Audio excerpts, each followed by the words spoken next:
Welcome to What If Deku Had a Overpowered Copy Quirk. Check the author in the pinned comment and show them some love. Chapter 1, Discovery and Entrance Exam. Well, this bunny has now become a full story. Collector hero, synthesis is a go. It won the poll by a landslide, so I hope everyone enjoys the story. With this quirk, Izuku most definitely has a shot at becoming the greatest hero. As long as he's willing to put in the work to get there. But we all know our cinnamon roll does. Without further delay, enjoy.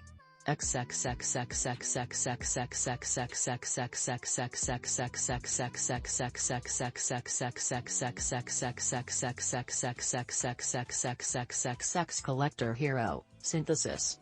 Midoriya Izuku was a nice boy, his parents adored him and his preschool teachers praised his kindness and willingness to share. The little green-haired boy was a delight to be around. But he was also quite a mystery. By age 4, when most children begin to manifest their quirks, Izuku hadn't shown any sign of change, so his mother took him to the doctor. Doctor's office. I don't understand it. The doctor mumbled as he looked over the results of Izuku's tests. Midoriya Izuku's mother, looked on worriedly before speaking up. Doctor, is there something wrong? Inko questioned as she held onto her little boy. Not wrong, per se. The doctor replied. But I've never quite seen anything like this before. What do you mean? Inko asked, starting to worry more for her son. According to all of the tests, Izuku not only has a quirk, but it should be ridiculously powerful and obvious. The strength of his quirk factor alone is astounding. I've never seen marks this high before. Little Izuku has more quirk potential than several dozen full-grown adults. It's mind-boggling. The doctor informed the mother and son as he continued to look over the test results. So he does have a quirk? Inko wanted to be sure. Most assuredly, Midoriya-san, every test has come back positive. The doctor confirmed. The only thing I can tell you for sure about it is that it's a mutant-type quirk. Beyond that, it, in all honesty, should already be incredibly obvious. The fact that it's not is truly baffling. What should we do?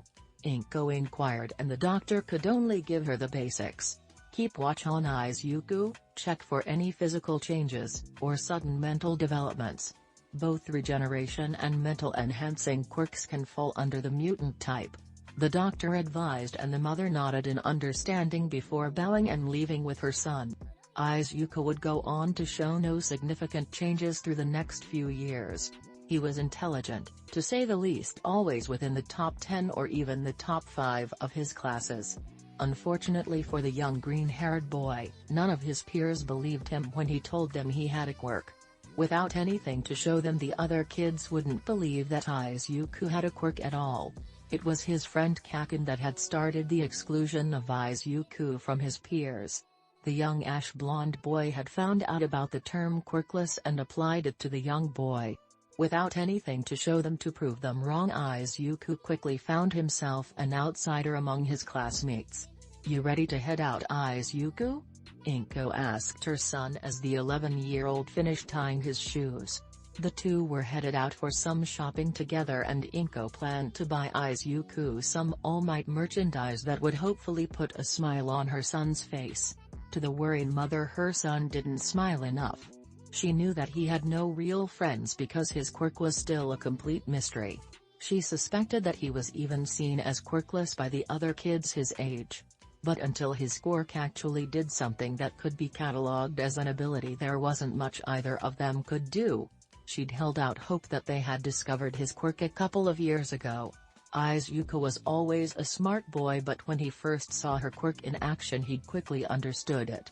The few times he'd seen his father, Hisashi, use his fire breath quirk, the little boy had quickly figured out how it worked and that his father had hit the limit of his quirk's ability, just as Inko had when she was a teenager.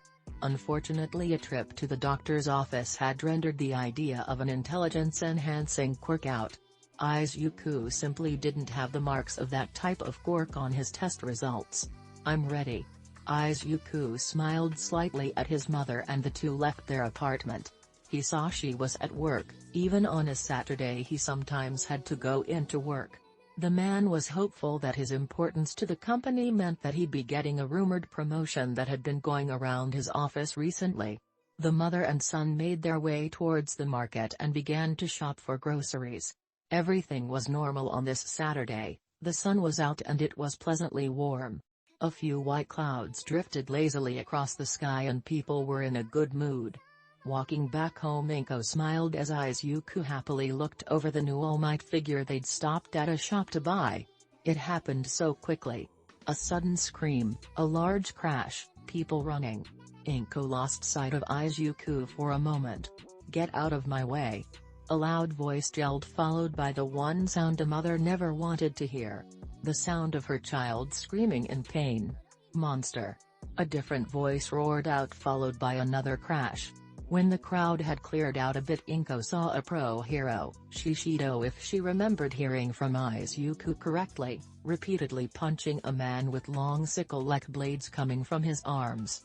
The villain was pinned and looked to already be unconscious, but the pro seemed almost feral in his rage. "Izuku?" Inko questioned, looking for her little boy. Her blood ran cold upon seeing her baby laid out on the ground, red blood pooling under him. "Izuku!" She ran to her child's side and her scream seemed to snap the lion hero from his rage. He quickly cuffed the villain and ran over to assist. Izuku was unconscious and Inko was panicking as she saw the large cut across her son's torso. "Damn!" Shishido grimaced as he grabbed the hem of his costume and used his strength to tear it off. He was quick to fold the cloth and place it over the large laceration on the boy. "Ma'am, hold this, keep the pressure on the injury to help stop the bleeding," the pro instructed, and Inko wasted no time in following the instructions. "I've got a code 47C at." Shishido started speaking into a police radio, but Inko had already tuned the pro out, her complete focus on her injured son while tears poured from her eyes. The next hour was a complete blur to Inko. She barely remembered anything other than calling Hisashi and trying to tell him what happened. Hisashi had practically torn the hospital doors off their hinges when he arrived. Now both parents were sitting in a waiting room holding each other. Both had red eyes from their tears when a doctor approached them. "Midoriya-san?" she asked, and both parents nodded. "Izuku is stable and he'll make a full recovery." She gave them a soft smile as she watched the tension and fear practically fall off the parents' shoulders. "Can we see him?" Inko and Hisashi asked in unison. "Of course, please follow me," the doctor replied as she led them to Izuku's recovery room. Hisashi and Inko saw Izuku sleeping in a hospital bed and were at his side so quickly the doctor almost thought they had speed quirks for a second. Overall, Izuku seemed fine. Gauze bandages were wrapped around his chest and there was an 4 in his arm, but other than those two things the boy just appeared to be sleeping. "Will there be any lasting side effects?" Hisashi asked, seeing his son sleeping peacefully. "Aside from a thin scar, no." The doctor shook her head. The villain's quirk was deadly, but it also cut incredibly cleanly. It was very easy to mend and Izuku responded well to one of our nurse's healing quirk. He didn't even need stitches. "Thank goodness." Inko sniffled as she held her son's hand as he slept. The two parents stayed with their son the whole night and in the morning both were awoken to the sound of their son's voice. It was a joyous set of parents that, gently, hugged their son that morning, and Izuku had to be filled in on what had occurred. The young boy had only the brief memory of the villain heading his way and a flash of pain. "Midoriya-kun, are you hungry?" a nurse asked as she held a tray of food in her hands. Seeing the boy nod, the nurse smiled at the cute boy and placed his food on the movable table and let the boy start his breakfast. Inko and Hisashi asked where the cafeteria was and Hisashi left to get breakfast for Inko and himself. Izuku seemed rather hungry and was done with his breakfast several minutes before Hisashi came back. In that time though, Inko noticed her son develop his thinking face that he did when he was analyzing a quirk. The strangest part about seeing him do it now, other than the fact that she was the only one in the room and he'd already studied her quirk completely, was that her son was looking at his own hand while slowly clenching and opening his hand. "Izuku, are you okay?" Inko asked, and Izuku turned to her with an indecipherable look before he spoke. I think I have a quirk. Izuku confusedly replied as he put the tip of his index finger behind the tip of his thumb and then flicked at an empty plastic cup that had once had juice in it. The cup, several inches away from his fingers, flipped over and landed on the sheets of his bed. Inko stared wide-eyed at what her son had just done before smiling widely and hugging her son gently. Oh Izuku. I knew you'd figure it out eventually. Inko congratulated her son on finally figuring out his quirk. It seemed it may even be an offshoot of hers. What did I miss? Hisashi came into the room with his and Inko's food to see his wife smiling happily while Izuku looked confused while staring at his hands. The following explanation and demonstration brought a smile to the father's face. The only oddity was that Izuku still seemed to be confused by his new quirk. To both parents it seemed their son wasn't able to truly figure out his new ability. The rest of the day was spent bringing in the hospital's resident quirk specialist to help the family figure out Izuku's ability and get it registered. The specialist however wanted to look into the family history to see potential links between Izuku's quirk and his parents and grandparents. The only close resemblance seemed to be Inko's attraction of small objects quirk, but in reverse. Izuku however, was the one that shot that theory down. That's not it. Izuku spoke up and his parents as well as the specialist turned to him curiously. This quirk is an emitter type, my quirk is a mutant type. This led to the specialist running the quirk typing test on the boy and confirming that Izuku did indeed have a mutant type quirk, but that his results now showed he also had the emitter trait on his test. I've never seen this before. The specialist commented as he looked over the original test that had been done on Izuku, showing the boy to only have the mutant trait. He then turned his gaze to the new test showing both the mutant and emitter traits. How in the world? The family stayed at the hospital for another 2 days. In that time Izuku was given a full body scan and high-focus scans of his skin from head to toe. While these were taking place the quirk specialist had called in other specialists and they'd set about checking the National Quirk Registry for any quirks that matched what Izuku had displayed so far. At the end of the second day the Midoriya family, nay the entire country, potentially the world, would be shocked beyond belief. It's force projection. The original specialist reported and all three Midoriyas blinked at the man. It's a quirk registered to a young pro MMA fighter. He's rather popular and goes to blood drives to help increase turnout and donations. Izuku has somehow obtained his quirk, or a copy of it at least. But how? Inko questioned while Hisashi looked on in confused concern for his son. I believe that the blood that Izuku was given during his transfusion was from the young man. A different specialist spoke up, she was one of the ones called in by the original. As crazy as it sounds, Izuku's mutant quirk is the ability to copy quirks from the blood of others. Huh? Hisashi couldn't hold back his exclamation of confused shock. I know. It's fascinating. A third specialist smiled though he quickly toned himself down seeing the looks he got from the parents and his own colleagues. Sorry, but this is truly unprecedented. A quirk capable of permanently copying other quirks has never been seen before. So I have to have blood transfusions to gain a copy of a quirk?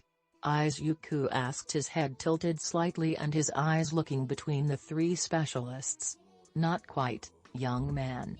The initial specialist informed him as he pulled a few pictures from the file he was holding. These are images of your hands, Izuku, magnified about 100 times. The Midoriya family looked at the pictures and the specialist pointed to tiny spots all over Izuku's palms. These are about as thick as a human hair. Compiling these images with the internal images we got from the full-body scan shows that these spots are microtubes that connect to Izuku's bloodstream. We believe his mutant quirk utilizes these microspots to potentially extract blood from a person and use that to copy their quirk. Both parents nodded to the explanation but still appeared rather lost. Izuku stared at his hands for a bit before the third specialist spoke up again. If you're up for it, "Young man, we could do one last test before you leave," he offered, and Izuku nodded in acceptance, after looking to his parents for permission. The test was moved to a room with a microimager and 3 of the hospital staff were brought in, a female nurse, a male nurse, and the doctor that had performed Izuku's treatment. "So what do I do?" Izuku asked as he looked at the people in the room. "Each of these staff has a different type of quirk, Izuku. We'd like you to hold onto their arm and try to actively copy their quirks. This is to see if you can copy every quirk type or only emitter quirks," the female specialist explained, and Izuku nodded. The female nurse stepped up first with a smile. "Hello Izuku, I'm glad to see you doing so much better." She smiled, getting one in return from the boy. "My quirk is an emitter type called Healing Aura. You responded well to it when we were closing up your injury. Thank you for that," Izuku said with a bow. "And for this too." The nurse smiled and waved off his thanks before holding out her arm for him. Izuku placed his hand on the offered arm and focused on copying her quirk. Izuku didn't feel anything, and neither did the nurse. "Move over to the imager please," the first specialist instructed the nurse, and she placed her arm under the device's lens. A minute later and the specialist nodded. "It seems to have worked." The imager shows multiple micropunctures that have almost instantly healed up. "Is this it?" Izuku asked as he held up his hands, and a light green glow emitted from them. The nurse smiled at the boy and nodded. "That's Healing Aura all right. I hope you'll put it to good use Izuku." The nurse smiled kindly and Izuku nodded rapidly as the glow dissipated from his hands. "Well, this confirms he's not limited to just one of each type. He now has 2 emitter-type quirks." The third specialist nodded as he marked the result on his tablet. "Guess I'll go next." The male nurse grinned as he briefly showed his quirk to Izuku by growing to double his original size. "My quirk is a transformation type that I call Little Giant." He chuckled, and Izuku laughed at the name too. The man offered his arm to Izuku, and once again Izuku held onto the offered arm and focused on trying to copy the quirk. Just over a minute later and Izuku scrunched up his face, as if he was trying hard to remember something, before he grew almost another half of his own height. "This feels different," Izuku remarked as he slowly walked around at his new height. "I don't feel like I can get any bigger than this though," he remarked uncertainly. "Strange," the male nurse commented. "I can only go between regular height and giant size. Nothing in between, and it's always been exactly double my base height." He looks like he only went up about half of his height. "Potentially unable to fully replicate transformation-type quirks," the female specialist remarked as she noted the difference. "Because his base quirk is a mutant type, maybe he can't overly change his body composition or structure? Or maybe all transformation types are only able to express half power?" she theorized, and both of the other specialists seemed to be considering this as well. "That's still neat though." Izuku smiled as he went back to his regular height. "Have fun with it, big guy." The male nurse grinned as he ruffled Izuku's hair playfully. "Guess I'm last." The female doctor smiled at Izuku kindly. "My quirk isn't anything fancy. Just a minor mutant type," she informed as she moved her hair aside, revealing 2 small horns on her head. "I jokingly named them Oni horns." She grinned and Izuku chuckled at her naming. Once again Izuku placed his hand on an offered arm. After a few minutes of nothing happening, Izuku shook his head towards the specialists watching. "I can't do it. There's nothing there, no feeling or anything," Izuku informed them, and all 3 specialists rapidly recorded the new information. "Fascinating, simply fascinating," the third specialist remarked as he input the new data. "So no ability to copy mutant types, perhaps because his quirk is itself a mutant type?" the first specialist theorized as he looked over the information they had compiled. "It seems that might be the case."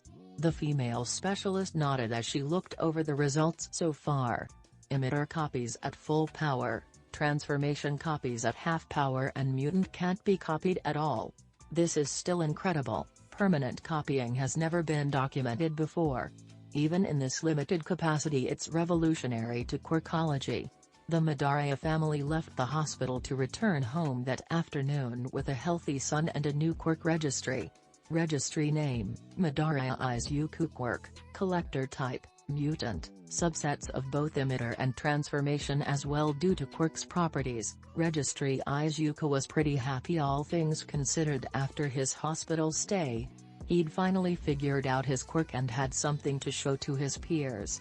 Maybe now they'd see he hadn't been lying these past 6 years.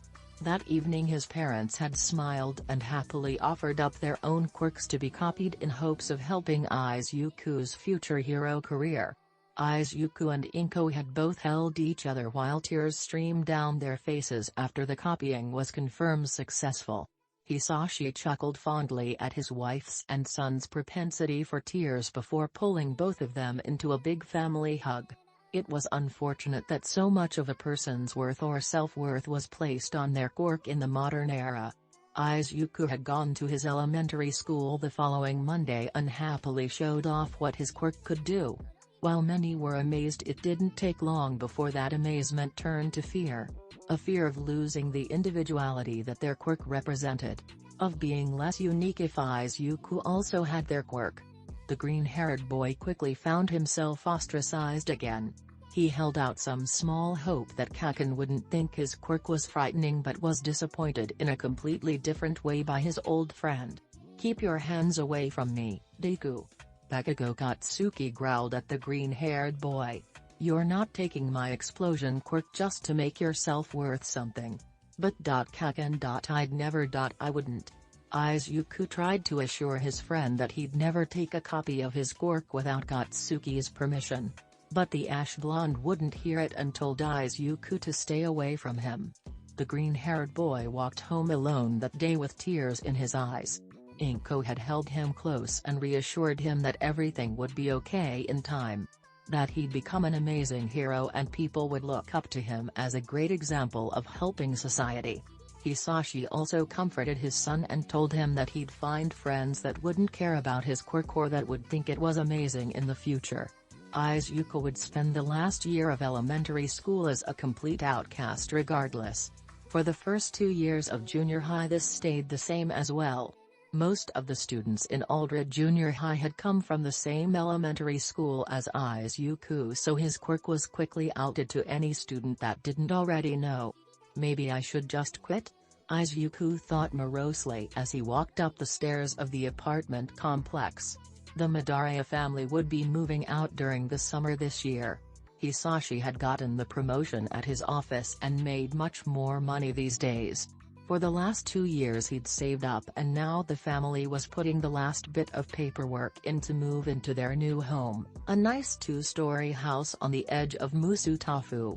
It even had a small backyard which Izuku was sure his parents would enjoy. His mother was interested in trying to start a garden once they'd moved in. "What's got you looking so down today, Midoriya-kun?" an old man asked as Izuku trudged towards the apartment. Izuku had spoken to this old man on several occasions since he'd been old enough to talk. Kanshu Saito was a retired policeman, the former head of villain transport for the Tokyo metropolitan area. The old man and his wife lived in the apartment complex just a few places down from the Midoriyas. "Nothing much, Kanshu-san." Izuku tried to smile but the old man shook his head. "You know it's just Saito-ji for you, Midoriya-kun." Saito smiled at the young teen. "Tell me what's got you so upset." So Izuku told the old man about his treatment by his peers and the years of being excluded. After he finished, Izuku was surprised that he actually felt better. "Thank you for listening." Izuku bowed and Saito chuckled. "It wasn't a problem, Midoriya-kun," Saito assured. "But you shouldn't listen to those kids. All kids are a bit self-centered, and teenagers can be even more so.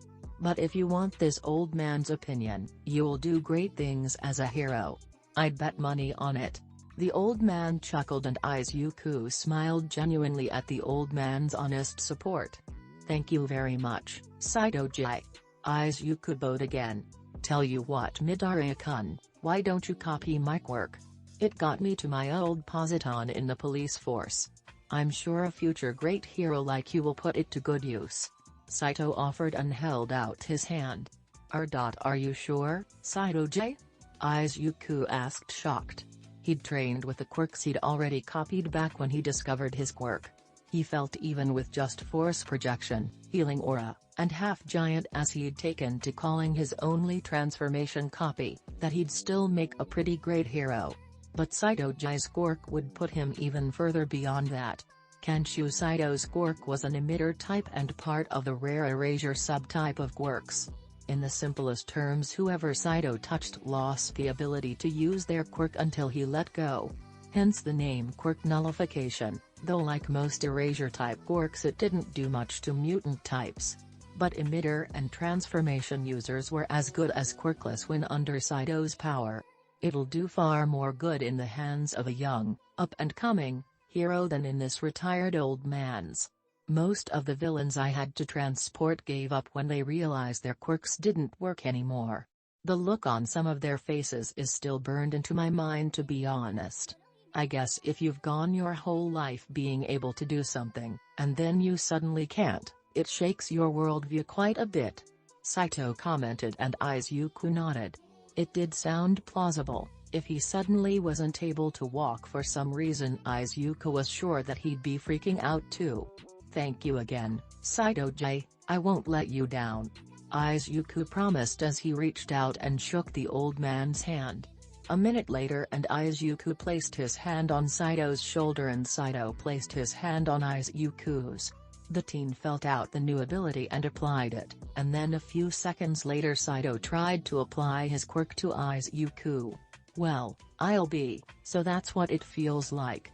Saito chuckled as he realized he wasn't able to use his quirk. His quirk nullification was nullified by Izuku's new copy of quirk nullification because he'd let the teen activate his first. Good work, Midoriya-kun. Thank you, Saito-J. I'll put this to the best use I can. Izuku beamed at the older man. I recommend learning some grappling techniques then. Saito chuckled. If you know how to lock a person's arms or wrist, you'll keep control of them even if they try to flail around. Quirk nullification will keep their quirk inactive so long as you can maintain physical contact. Just be careful around mutant types, some of those people can pack a heck of a punch. The old man advised while briefly rubbing his chest as if remembering such a blow. That's a good idea. Izuku nodded in agreement.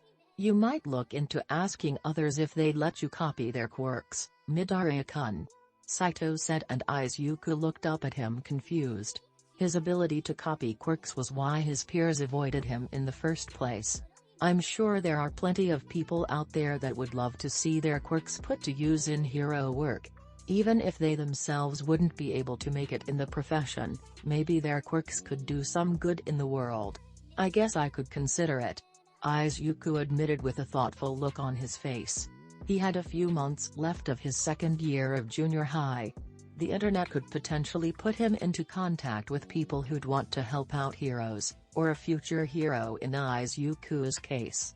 Izuku continued the short walk to his apartment after saying goodbye to Saito. His mind was running through the potential of asking other people online to copy their quirks for a chance that their quirk would be used by a future hero. It wasn't the worst idea, and it could potentially give him the chance to help more people in the future. Over the next almost 18 months, Izuku would go online and onto hero fan forums with his offer. To his surprise, he'd actually gotten several replies accepting his offer and asking for a meetup time and place. He'd been safe and gone with his father for the first several meetups. All of them had been positive, however, with fans of heroes eager and happy that their weak or impractical quirks could be used to make a positive change in the world. In this manner, Izuku gathered copies of dozens of quirks within 8 months. The green-haired future hero then spent the final 10 months before his entrance exams for UA high school training with the various quirks, learning to use multiple quirks in synchronicity to create much more powerful effects. though thinking back on Bakugo's reaction to Izuku's application to UA was annoying. Yet another memory of the blonde that Izuku wished he didn't have. Flashback: you're all third years now, it's time for you to start seriously considering your futures. Their homeroom teacher told the class as he looked at them from the podium. Well, normally I would pass out these career aptitude tests. Why bother? I know you all want to be heroes. The entire class, barring two, cheered as they showed off their quirks. Yes, you all have very nice quirks, but using them at school is against the rules. So restrain yourselves. Hey, sensei, don't lump me in with all these extras. Bakugo spoke up. This lot would be lucky to end up as sidekicks to a busted D-lister. I'm the real deal. Predictably, his fellow classmates had something to say about that as they all tossed insults his way. Bring it on. I'll take you all on. You do have impressive test results. The teacher commented. Maybe you will get into UA. Cue the shocked exclamations of the rest of the class that Bakugo was trying to get into the #1 hero school. That's why UA is perfect for me. Bakugo replied as he stood up from his seat. I aced all the mock tests. I'm the only one at this school that stands a chance of getting in. I'll be more popular than All Might himself and become the richest hero of all time. People all across the world will know my name. And it all starts with UA. Oh yes, Midoriya, you applied for UA as well, right? The teacher asked, looking over his paperwork. Izuku sighed, knowing Bakugo's temper was going to flare, but still replied to his teacher. Yes, sensei. Izuku replied, and all of the other students whispered among themselves. Deku. Bakugo roared as he tried to slam his hand, bursts of his explosion quirk already going off, onto Izuku's desk. The sudden grip on the ash blonde's wrist and the disappearance of his explosion stopped all talking in the room cold. Please control yourself, Bakugo. Izuku requested as he nullified Bakugo's quirk. Get the hell off me. Bakugo yelled as he jerked his arm away from Izuku. Trying to copy my quirk? He accused the green-haired boy. I don't copy others' quirks without their permission, Bakugo. Izuku informed the explosive blonde. I also don't have any real interest in your quirk. Personally, it comes off as a bit too destructive when paired with a loose temper. What did you say? Bakugo growled, but the teacher had apparently recovered. Bakugo, sit down. The teacher demanded. Bakugo glared angrily at Izuku before stomping over to his seat. Did he just turn off Bakugo's quirk? A girl a row away from Izuku asked another one. I think he did. Her friend replied back. How many quirks does Midoriya have? A male student whispered to another, only to get a shrug in response. If only they knew. Izuku thought to himself, a small flicker of amusement passing through him before he refocused on the teacher. End flashback: Izuku was getting ready to head to UA for the entrance exams while watching the morning news. Apparently some good Samaritans had gone and cleaned up Dagoba Municipal Park beach over the last few months. Izuku couldn't help but smile at that. It was a good deed done for others without any prompting. That was the kind of thing that heroes should do, helping others without being asked just because it was the right thing to do. Seeing the time, Izuku headed over to the door to put on his shoes. Izuku, do your best, we'll be cheering for you. Inko smiled at her son. Go get them, Izuku. We know you'll get in. Hisashi grinned at him, all the confidence in the world behind father's words. Thanks Mom, thanks Dad. Izuku smiled at his parents before leaving and making his way to the train station. The ride to UA was only about 20 minutes by train, so Izuku just scrolled through his phone and went over a few topics to refresh his mind. The written exam was first, so Izuku wanted to make sure he was clear-headed and ready to cover any topic that would appear. Shortly after disembarking from the train, Izuku was standing before the gates of UA. Time to take my first step towards being a hero. He grinned to himself as he stepped past the gate and followed the signs towards the written exam site. After the written exam, my poor brain. Izuku grumbled as he massaged his temples. UA was not only the top hero school in Japan, but it boasted some of the best academic scores in the nation as well.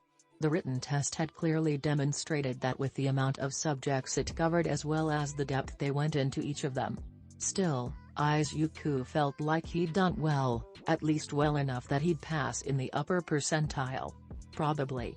Lunch was taken after the written test and then an instructional presentation would be given for the practical test. While Izuku was eating, he also looked over the other examinees to check out their quirks and potentially add more pages to his newest quirk notebook. Exam Site B: so just 3 types of robots to hunt down and 1 gimmick to try and avoid. Not too difficult. Izuku mumbled to himself as he stretched a bit while waiting for the exam to start. He was honestly still surprised at the large mock city that UA called a training site. The fact that UA had multiple sites like this one was amazing. Start. Present Mike called out loudly from where he stood on a platform at the top of a tower, his voice reaching out across the large testing grounds and to all the various groups of applicants. Everybody in Izuku's testing group froze up for a moment at the sudden start. What are you waiting for? There are no countdowns in real life. Run. Go, go, go.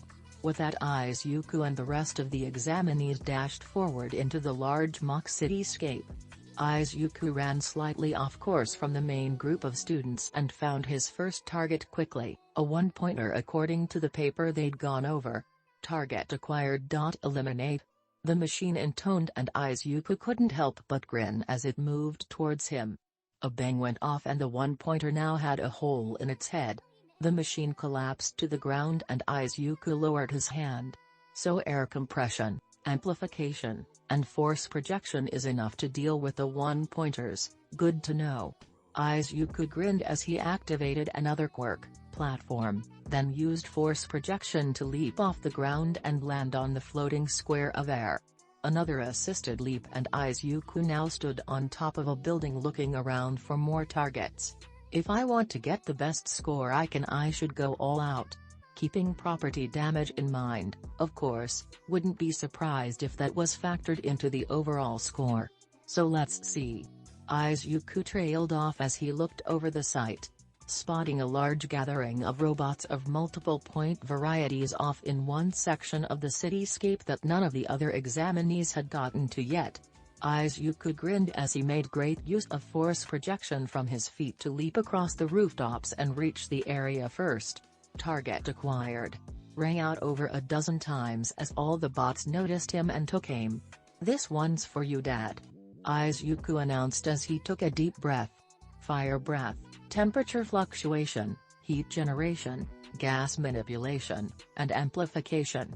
Izuku then exhaled a truly massive stream of fire towards the clustered robots. The veritable firestorm quickly engulfed and decimated the bots before they even got a shot off. When the flames petered out, a black scorch mark was left on the road along with the half-melted forms of the robots. Holy shit! What was that? Another examinee yelled, having apparently arrived just in time to witness Izuku's attack. Izuku paid the guy little attention before he jumped back towards the rooftops to continue hunting. Now I have to do one for Mom. Izuku smiled to himself as he dashed across the rooftops and headed for another untouched spot of the cityscape. There we go! He exclaimed at seeing a more spread-out group of robots on the street. Attraction of small things, mental boost, enhance function, force multiplier, and efficiency. All the small stones and pebbles that normally littered any street suddenly rocketed upwards at insane speeds, tearing through most of the robots. The storm of stones headed for Izuku before he grinned and activated the next quirk. Reverse force. The mass of tiny rocks suddenly stopped their movement, only to then shoot back towards the robots with the same speed they'd been rocketing towards Izuku at. Needless to say, the robots were perforated so badly it looked like a military squadron had gone trigger-happy on the machines, leaving most of them in pieces all over the road. In the teacher's viewing booth, what the hell is this kid's quirk? Midnight exclaimed, completely confused by what she was witnessing from the green-haired examinee. I thought he had some kind of air cannon quirk at first, or maybe air manipulation, but then he went and breathed a firestorm that would probably make Endeavor acknowledge him," Ectoplasm stated as he watched the boy. "Are we sure it isn't some kind of advanced psychokinesis?" Vlad King questioned as he looked on. "What is this, young man?" Toshinori questioned himself mentally from the back of the room, watching the green-haired teen use what appeared to be multiple quirks. Could he have actually had a child? Maybe in the past, and his lineage has now come full circle? "I'll need to keep an eye on this young man," the number one hero thought to himself, watching Izuku run across the mock cityscape. "What's he doing now?" Snipe questioned, and everyone's eyes locked onto the screen showing Izuku. "Let's see if my physical combination works out in a live combat situation." Izuku grinned as he got into a relaxed horse stance before focusing. Physicality boost, efficiency, enhance function, kinetic boost, durability up, force multiplier, force projection, and lactic acid elimination. Izuku suddenly blurred forward and the cameras had a difficult time keeping up with the teen. A one-pointer suddenly lost its head to a green blur. A three-pointer had a hole in the middle of its chassis and several important-looking parts were now on the ground next to it. A two-pointer was simply in two pieces suddenly. On and on it went for almost 30 seconds before the blur slowed down and Izuku was seen leaning against a wall, breathing heavily. "It looks like he's caused himself some damage," Cementos commented as the teachers looked at the teen. "With Izuku shit." Izuku hissed out as his whole body hurt. That combination worked great, but the kickback from pushing his body to such astounding physical feats was a deep, widespread pain throughout his entire body. With a deep breath, Izuku activated Healing Aura and his body was engulfed in the light green glow as he healed. "So glad I got this one." He mentally rejoiced as the pain faded away and he was good to go again. Teacher's viewing booth. Did he just heal himself?" Recovery Girl asked as she looked at the teen resume his run through the cityscape.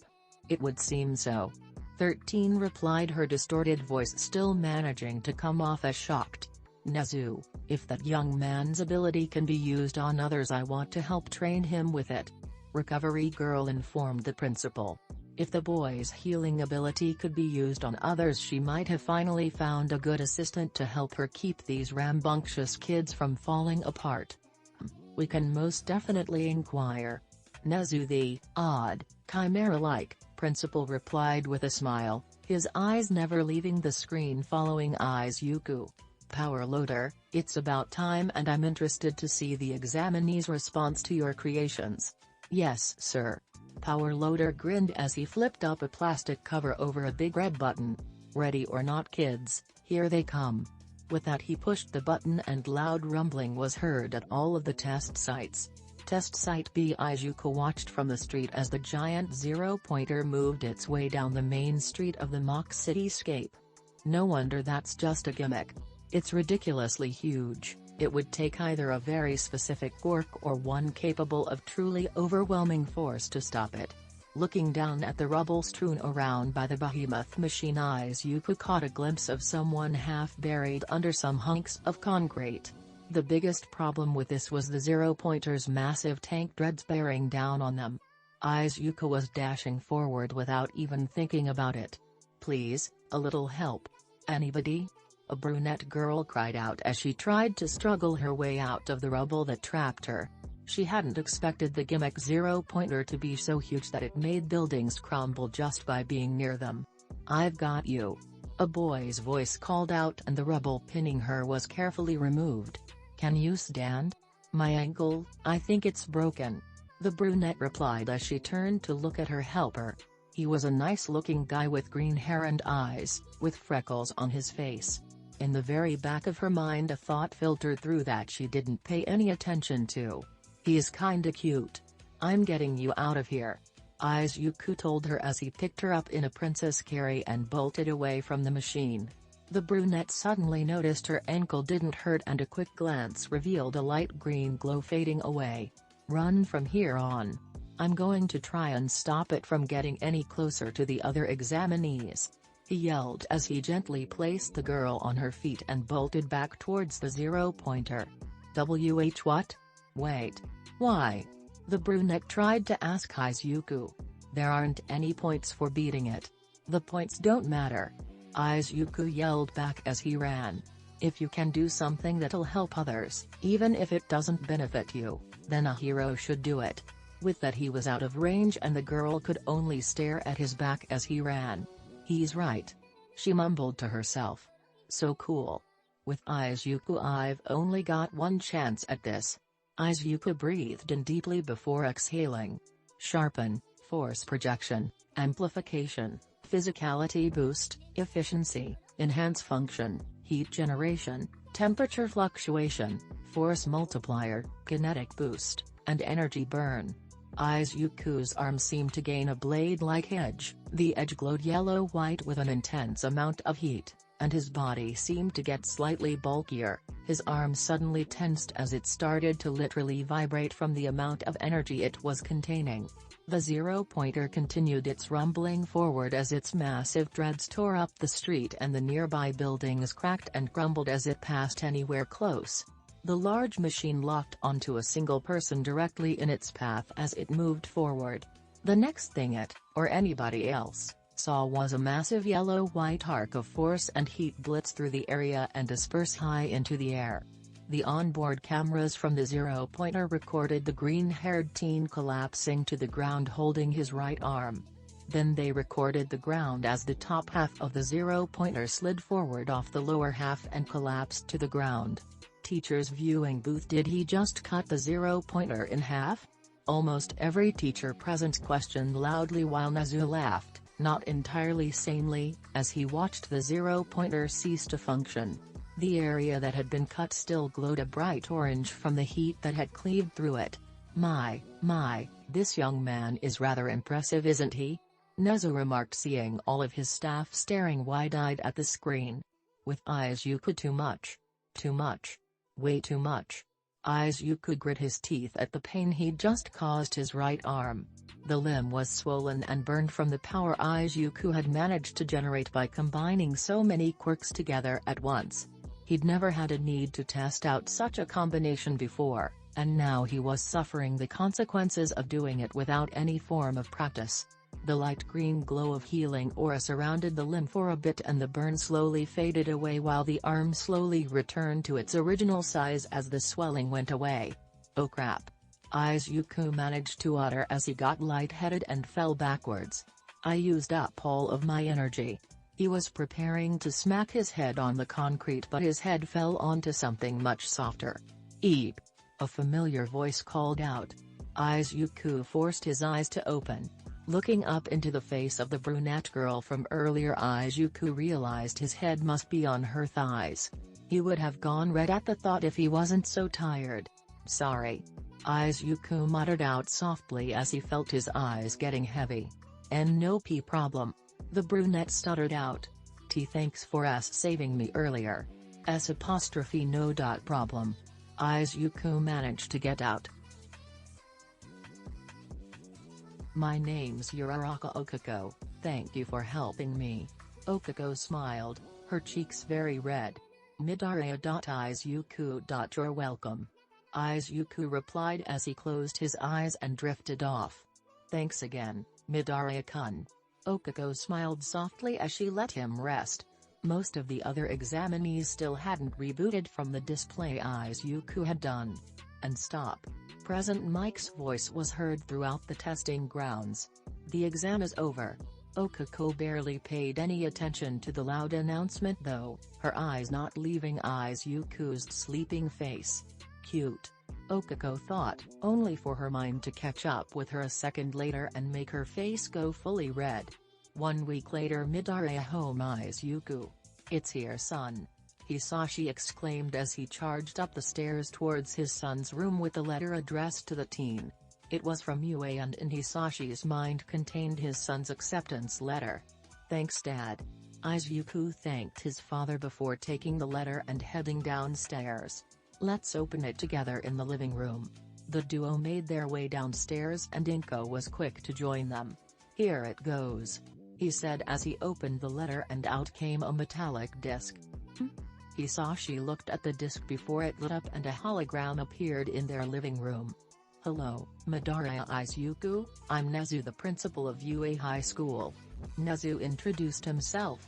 "I'm happy to inform you that you passed the written exam with a very respectable 97%, as for your practical exam score please look behind me." The Chimera pointed to an electronic bar that turned on showing Izuku's picture and score. Practical exam score: Izuku Midoriya villain points, 100 rescue points, 75 total, 175 points. Practical exam score: as you can see you performed very well.